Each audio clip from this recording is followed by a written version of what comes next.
હવે આપણો ચોથો દાખલો છે 5005 ને બરાબર. હવે અહીંયા જો 5 એ કેવી છે? એકી સંખ્યા છે.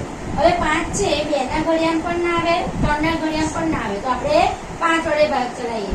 તો 5005 ને આપણે 5 વડે ભાગીએ તો આપણને ખબર છે કે 5 એકુ 5 બરાબર.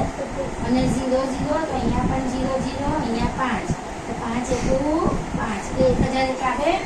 એના શું ભાગ પડ્યા? 1001 50 5005. હવે આ 1001 છે એને 5 વડે ભગાશે નહીં કેમ કે 1 છે બરાબર. તો હવે એને આપણે 5 પછી શું છે? 7, તો 7 વડે ભાગવાનો પ્રયત્ન કરો. તો 1001 ભાગ્યા 7 કરીએ તો 7 એકુ 7, 10 માં 7 જાય તો 3 બરાબર. હવે 7 ચોક 28 થાય, વધ્યા 2 અને 21 તો 7 કરી 21 એટલે કે 143 સત્તા 143 સત્તા થાય. તો આ અવિભાજ્ય જે સંખ્યા ને આ બાજુ લખવાનું, આ 143 સત્તા 1001. હવે 143 છે એને તમે જો 4 ને 3 7 ને 1 8 સરવાળો કરો તો 8 છે એ 7 ના ઘડિયામાં આવે નહીં.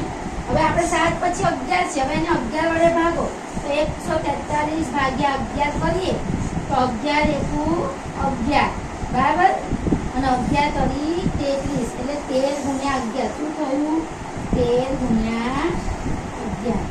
તો આ પડ્યા આપણા અવિભાજ્ય અવયવો. તો 5005 ને આપણે કઈ રીતે લખી શકીએ? તો 5005 બરાબર જો 5 ગુણ્યા 7, 5 ગુણ્યા 7 ગુણ્યા 11 ગુણ્યા 13. તો આ રીતે આપણે એને દર્શાવી શકીએ.